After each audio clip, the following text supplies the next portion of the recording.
नमस्कार दोस्तों, मैं राकेश सिंह बहुत स्वागत करता हूं आपका मेरे चैनल में। दोस्तों, आज हम बात करने जा रहे हैं टैरो कार्ड रीडिंग के बारे में। ठीक है, बहुत लंबे समय से मैं सोच रहा था कि टैरो कार्ड रीडिंग के ऊपर एक कंप्लीट डिटेल सीरीज बनाई जाए, जिससे जो भी नए व्यूअर्स हैं जिनको टैरो कार्ड रीडिंग में इंटरेस्ट है, जो टैरो डेक के थ्रू टैरो कार्ड रीडिंग में अपना करियर बनाना चाहते हैं या उसके बारे में जानकारी चाहते हैं, ठीक है, तो मेरे इस वीडियो के माध्यम से वो सारी जानकारी ले सकते हैं और खुद भी एक अच्छे टैरो कार्ड रीडर बन सकते हैं। मेरा अच्छा एक्सपीरियंस है टैरो कार्ड रीडिंग में और एस्ट्रोलॉजी में, सो मैंने सोचा क्यों ना इस ज्ञान को बांटा जाए। ठीक, ऑब्वियसली क्योंकि चीज़ें बांटने से बढ़ती हैं और अच्छी बात ये रहेगी कि इस तरह से हम अपने समाज में पॉजिटिविटी दे पाएंगे और उस काफ़ी ज़्यादा लोग टैरो कार्ड रीडिंग सीख पाएंगे और जो भी दूसरों की हेल्प करने का भी एक जरिया बन पाएगा। दूसरी ये भी मेजर बात है कि मैंने यूट्यूब पे देखा है कि बहुत ही कम इन्फॉर्मेशन है regarding the tarot card reading. ठीक है, तो आई थॉट कि क्यों ना एक ऐसी सीरीज शुरू की जाए जिससे आप सभी का सही जानकारी आप लोग के पास सही तरीके से पहुंच सके। तो दोस्तों, अगर हम बात करें कि टैरो कार्ड रीडिंग कब स्टार्ट हुआ, किसने स्टार्ट किया, कैसे किया जाता था, बहुत ही एशियन टाइम से ये चीज़ें की जाती थी।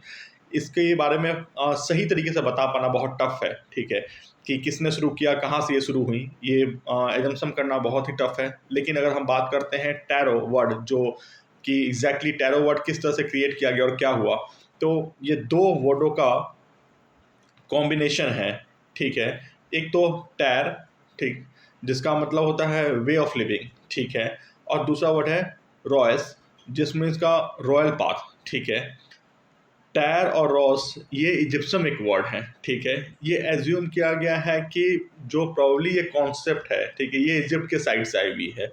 ठीक है, पुराने टाइम में जो हमारे टैरो रीडर्स थे वो क्या करते थे, उनका मेन फोकस हुआ करता था ये बताना कि आपके लिए best guiding in that time क्या रहेगा। ठीक है, अगर आपके पास 3-4 चॉइसेस हैं करियर में, सो जैसे आप इंजीनियर भी बन सकते हैं, फैशन डिजाइनिंग जा सकते हैं, फिल्म में जा सकते हैं, तो वो टैरो कार्ड रीडर्स जो होते थे उस समय, वो आपको among of them the best guide जो होता था, करियर पाथ आपके लिए बेस्ट होगा, वो आपको सजेस्ट करते थे। ठीक है, किस में आपको सबसे ज़्यादा सक्सेस मिलेगी वो देख करके, या फिर आप शादी करने के लिए सोच रहे हैं दोस्तों, आपके पास कुछ लोगों का प्रपोजल आया हुआ है, तो आपको क्या आगे जाना चाहिए या नहीं जाना चाहिए, इस तरह की चीज़ों को देख करके, ठीक है, पुराने टाइम में टैरोस को इसी तरीके में एज ए गाइडेंस, ठीक है, हम यूज़ करते थे। ये हमें एक रॉयल वे ऑफ लिविंग बताते थे कि कौन सा पाथ आपके लिए परफेक्ट रहेगा। ठीक है, अगर हम किसी पॉइंट पे हमें पहुंचना है, तो अपने घर से निकल के हमें किसी जगह पे जाना है, तो बहुत सारे रास्ते होते हैं पहुंचने के लिए। टैरो आपको हेल्प करती है कि कौन से रास्ते को आप चूज़ करें, सो सबसे कम ट्रैफिक मिले, सबसे ज़्यादा कन्वीनियंट रहे, और डिपेंडिंग ऑन योर चॉइस और क्या कन्वीनियंट है और कौन सा आपके लिए सूट करेगा, कौन सा डेस्टिनेशन के आपके डेस्टिनेशन को चूज़ करेगा। सो यही टैरो का काम होता था। ठीक है, मेन पर्पस भी मैं कहूँ तो पुराने टाइम में यही हुआ करता था कि out of the among options वो आपको सबसे अच्छा जो ऑप्शंस होता था वो चूज़ करके बताते थे, जिससे आप बहुत ही हैसल फ्री होकर के अपने डेस्टिनेशन तक पहुंच जाएं और जो भी आपके डेस्टिनेशन में लाइफ में आपको डेस्टिनेशन अचीव करना है, वो आपको मैक्सिमम ग्रोथ दे सके, मैक्सिमम ग्रेट सक्सेस दे सके।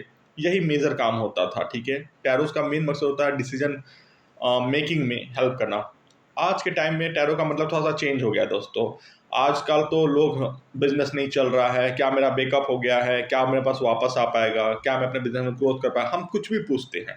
ठीक है, क्योंकि over a period of time tarots का जो कॉन्सेप्ट है वो बहुत इवॉल्व हो चुका है, काफ़ी चेंज हो चुका है। अब हम एक फ्लेक्सिबिलिटी भी बन चुकी है, मिल चुकी है, लिबर्टी भी आ चुकी है कि हम कुछ भी पूछ लेते हैं और टैरो हमें उस आंसर को करेक्टली देते हैं। ठीक है, सो इस चीज़ के लिए बहुत ही सही है। ठीक है, अब हम बात करते हैं दोस्तों कि टाइप ऑफ टैरो डेक्स क्या है। ठीक है, अगर मैं जिस चीज़ को लेके चल रहा हूँ, जिस टैरो डेक की हम बात करेंगे, ठीक है, आज की डेट में मार्केट में काफ़ी टाइप्स के टैरो डेक हैं। ठीक है, लेकिन हम किसको फॉलो करेंगे, कौन से रिसेंटली काफ़ी अच्छा यूज़ किया जाता है, जो फेमस है। ठीक है, तो मैं अगर आपको बताऊं, Rider and Waite tarot deck जो है, ठीक है, इससे डब्ल्यू और राइडर एंड ईविक का कॉन्सेप्ट था ये। ठीक है, इसमें टोटल 78 कार्ड्स होते हैं दोस्तों।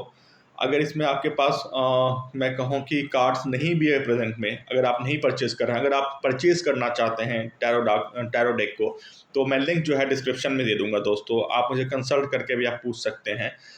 ये इनिशियली लेक्चर जो सुनने के लिए आपको ज़रूरत नहीं है अभी टैरो डेक की, लेकिन अगर आप सीरियसली टैरो रीडर बनना चाहते हैं, और आप मेरी वीडियो को सुने तो मैं कहूँगा कि आप टैरो डेक को रखें अपने साथ, क्योंकि इस सेशन में मीनिंग कोई हम इसमें गो थ्रू देखेंगे कि हर कार्ड का मतलब क्या होता है पढ़ने के लिए, ठीक है। सो कार्ड अगर आपके पास होगा तो बहुत इजी हो जाएगा, ठीक है, उसे समझना एट द सेम टाइम, ठीक है। तो through the Amazon, through the Flipkart आप उसे ऑर्डर कर सकते हैं, बहुत ही जेन्युइन प्राइस में आपको मिल जाएगा। मैं लिंक आपको डिस्क्रिप्शन में दे दूंगा, ठीक है। सो उस तरीके से आप डिटेल ले सकते हैं। चलिए अब हम बात करते हैं फिर से अपने टैरो डेक के बारे में। वैसे मैं था Rider and Waite tarot deck हमारा होता है, ठीक है। 78 कार्ड्स होते हैं, ठीक है।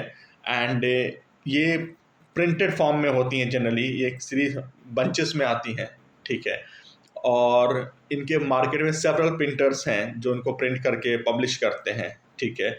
और जो भी इसमें साइंस होते हैं, ठीक है, इसमें काफ़ी ज़्यादा हर एक टैरो डेक में जो मैं कहूँगा बात करें साइंस होते हैं, साइन होते हैं, ठीक है, जिसके बेसिस पे हम इनको जज करते हैं। कुछ एंजल कार्ड्स होते हैं, ठीक है। 14-15 डेक्स हैं जिसमें किसी में 44 कार्ड्स होते हैं, 45 डेक्स होते हैं, ठीक है, 45 कार्ड्स होते हैं, 44 डेक्स होते हैं। तो इस तरह से कुछ वैरायटी हैं टैरो डेक के, ठीक है। बट हम जिसको वर्किंग करेंगे, जिस पर हम फोकस करेंगे, वो है Rider and Waite tarot deck, ठीक है। अब हम बात कर लेते हैं Rider and Waite tarot card को देखते हुए। इसमें टोटल 78 कार्ड्स हैं, ठीक है। अब कभी कभी हम सोच सकते हैं दोस्तों आप कि ऐसा कैसे पॉसिबल है कि टोटल 78 डेक कार्ड जो है इस पर्टिकुलर डेक में, वो कैसे आपके सारे प्रॉब्लम्स को सॉल्व कर सकता है, उसके इंडिकेशन दे सकता है। हाउ इट इज पॉसिबल, ठीक है, कि दुनिया में इनफाइनाइट लोग हैं, उनके फॉर्चून को कैसे बता सकते हैं, ठीक है। इसके लिए हमें समझना जरूरी है कि काम कैसे करता है। एक्चुअली ये दोस्तों काम करता है एक लॉ पे, ठीक है। ये दो बेसिक लॉ पे काम करता है, लॉ ऑफ फेथ और लॉ ऑफ अट्रैक्शन पे, ठीक है। अगर हम लॉ ऑफ फेथ की बात कर रहे हैं, जो टैरो कार्ड रीड कर रहे हैं, जो रीडर हैं आपके, ठीक है, अगर मैं आपका टैरो कार्ड रीडर हूँ, मैं आपके लिए टैरो कार्ड रीड कर रहा हूँ, ठीक है, मैं आपका फॉर्चून बता रहा हूँ, ठीक है। तो मेरे लिए मुझे फेथ होना चाहिए, आपको मुझ पर फेथ होना चाहिए, ठीक है, कि मैं आपका फॉर्चून बताने में, आपका फ्यूचर बनाने में हेल्प कर सकता हूँ। ये दोनों साइड से फेथ होना चाहिए, ठीक। जब दोनों साइड से मुझ में भी ये फेथ है कि मैं आपका बता सकता हूँ और आपका भी मुझ में फेथ है कि मैं आपके लिए सही बता सकता हूँ, तो ये लॉ ऑफ फेथ पे वर्क करता है दोस्तों, ठीक है। ये एक ऑल्सो दूसरे तरीके भी काम करता है कि सपोज कि अगर आपने क्वेश्चन पूछा कि क्या मैं किसी इस सिनेरियो में पास कर पाऊंगा, एग्ज़ाम में पास कर पाऊंगा, ठीक है। आपको कार्ड से मैंने निकाला और एक सजेशन दिया, फिर आप 4 दिन के बाद आए, फिर आपने मुझसे सेम क्वेश्चन पूछा, ठीक है। सो मैं ये भी कहूँगा दोस्तों कि ये मजाक भी नहीं है, ठीक है। आपको सबसे पहले उस चीज़ की रिस्पेक्ट करनी पड़ेगी, ठीक है, आपको फेथ रखना पड़ेगा। सेम क्वेश्चन अगर आपको बार बार रिपीट करना है तो मैं कहूँगा कि आप कम से कम minimum to minimum 1 and 2 months का रिपीट जो करना है, तो मिनिमम 1 to 2 मंथ्स का एक ब्रेक लें, ठीक है, अपने सेम क्वेश्चन को अगर आपको रिपीट करना है तो। क्योंकि मेरे पास काफ़ी से क्लाइंट्स आते हैं जो बार बार हर दिन या हर 2 दिन के बाद सेम पूछते हैं, क्या वो वापस आ जाएगा, क्या वो वापस आ जाएगी, मैं ब्रेकअप हो गया, समथिंग लाइक दैट। अपने माइंड को इतना अनस्टेबल नहीं रखना है दोस्तों, ठीक है। जो टैरो रीडर आपको फर्स्ट टाइम रेडिट निकाल के देते हैं वो आपका रियल आंसर है, ठीक है। तो इसको थोड़ा सा फेथ के साथ चलें। अब हम दूसरे पार्ट में बात करेंगे लॉ ऑफ अट्रैक्शन, ठीक है। अब हम बात लॉ ऑफ अट्रैक्शन कैसे काम करता है। हमारा जो सबकॉन्शियस माइंड है, ठीक है, अगर आप बिलीव करते हैं थ्योरी ऑफ रीइंकार्नेशन का, ठीक है, कि इंसान का जो जन्म है वो बार बार होता है, हमारा जो सोल है वो अमर रहती है, हमारी बॉडी डेथ करती है और वो बदल जाती है, ठीक है। बच्चे के फॉर्म में हम होते हैं, फिर हम बड़े हो जाते हैं, फिर हम बूढ़े हो जाते हैं, हमारी बॉडी खत्म हो जाती है, लेकिन सोल हमारा वही होता है। हमारी जो सोल है वो दूसरी बॉडी में ट्रांसफॉर्म होते रहती है, ठीक है। ये लॉ ऑफ रीइंकार्नेशन का है हमारा, ठीक है। रीइंकार्नेशन के हिसाब से अगर हम बात करें कि पता नहीं हम बहुत बार जन्म ले चुके हैं, ठीक है, और जो भी हमारा पास्ट है वो सब हमारे सबकॉन्शियस मेमोरी में है, हमें याद नहीं है, लेकिन वो हमारे सबकॉन्शियस मेमोरी में कहीं ना कहीं वो है, कहीं ना कहीं वो फिलअप किया हुआ है, ठीक है। बचपन की वो सारी यादें या बहुत सारी चीज़ें ऐसी होती हैं, ठीक है। कभी सपोज़ कीजिए हम बचपन में कोई मूवी देख रहे हों या टीवी देख रहे हैं, जब हम बड़े हो जाते हैं, ठीक है, तो कोई सडनली कोई इंसिडेंट हमें अपने बचपन से कनेक्ट कर लेता है, अरे यार ये तो ऐसा हमारे साथ भी हुआ था, ठीक है। वो एक्चुअल में ऐसा क्यों याद आता है, हमें इसलिए याद आता है क्योंकि आप जानते हैं क्या हुआ था, ठीक है। वो आपके एक पास्ट का इंसिडेंट है जो कि आपके दिल में, आपके सबकॉन्शियस मेमोरी में कहीं ना कहीं बसा हुआ है। बस आप कुछ टाइम के लिए आप उसे भूल जाते हैं, लेकिन कहीं ना कहीं वो बैठा हुआ है, ठीक है। तो ये जो हमारा टैरो कार्ड जो वर्क करता है, ये एक्चुअल में हमारा इस एनर्जी पे दोस्तों वर्क करता है, ठीक है। कहीं ना कहीं जब हम एक टैरो कार्ड रीडर से कंसल्ट करते हैं, ठीक है, आज का ये जो सेशन है दोस्तों हमारा ये जनरल सेशन रहेगा, जिसमें हम जनरल बातें करेंगे टैरो कार्ड रीडिंग के बारे में, ठीक है। और एक जनरल इंट्रोडक्शन के बाद मैं फिर ट्राई करूंगा कि आपको डिटेल्स बताऊं, टाइप्स बताऊं आज, ठीक है। और टाइप्स के साथ डिस्कस करते करते फिर हम इसके और सिनेरियो पे जाएंगे, ताकि ये चीज़ें आपको बहुत ही ईजिली एक स्टोरी की तरह, ठीक है, एक स्टोरी की तरह आपको मेमोराइज हो जाए, ठीक है।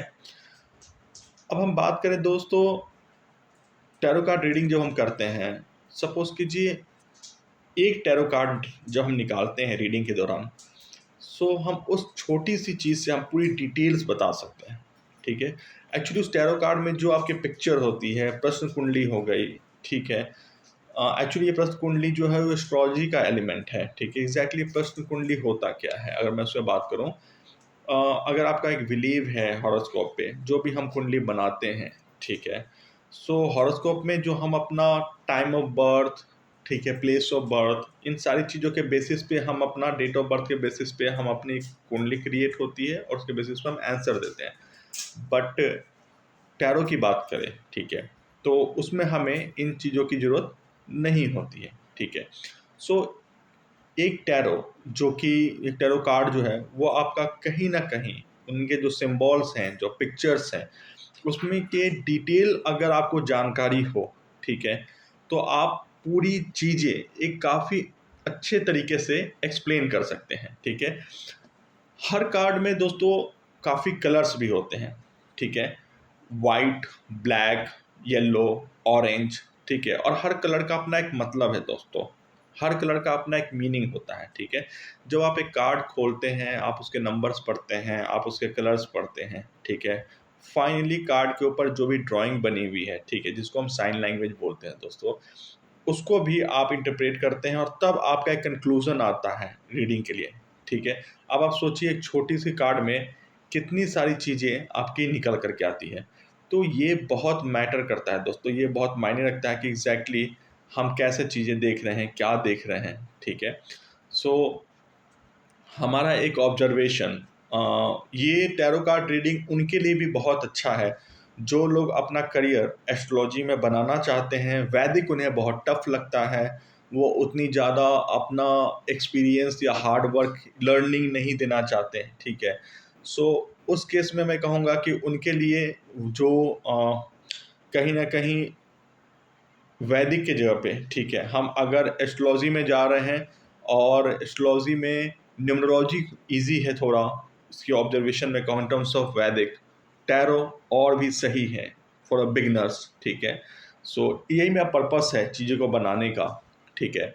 सो आज के लिए हम दोस्तों इतने पे ही मैं इस वीडियो को रोकूंगा। एक बेसिक इन्फॉर्मेशन जो टैरो कार्ड के बारे में हो सकती है मैंने आज आपको बताया है, ठीक है।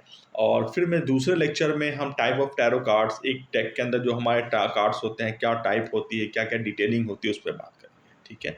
आई होप कि आपको ये मेरी वीडियो इन्फॉर्मेटिव लगी होगी और आप फर्दर वीडियोस के लिए मुझसे कनेक्ट होंगे। इस सीरीज़ को जब भी आप कंप्लीट कर लेंगे दोस्तों, और उसके बाद आप एक थोड़े से प्रैक्टिस के बाद, एक रेगुलर प्रैक्टिस के बाद आप एक अच्छे टैरो कार्ड रीडर बन सकते हैं, ठीक है। सो मैं सजेस्ट करूंगा आपको कि आप इस वीडियो को देखें, और अगर आपको अच्छी लगी हो कमेंट करें, कोई प्रश्न हो कमेंट करें, ठीक है। और इसमें आने वाले वीडियोस में मेरा कॉन्टैक्ट नंबर भी होगा, जिससे आप मुझसे जुड़ सकते हैं, ठीक है। डिटेल में हम बात कर सकते हैं, चीज़ों को जान करके आपके प्रॉब्लम को सॉल्व कर सकते हैं। सो इसी उम्मीद के साथ आज के वीडियो मैं समाप्त करता हूं, ठीक है। और अगले सीरीज में हम फिर अगले वीडियो में, अपनी सीरीज के अगले वीडियो में हम टैरो कार्ड के टाइप्स और उनकी चीज़ों पे डिटेल में बात करेंगे, ठीक है दोस्तों। नमस्कार।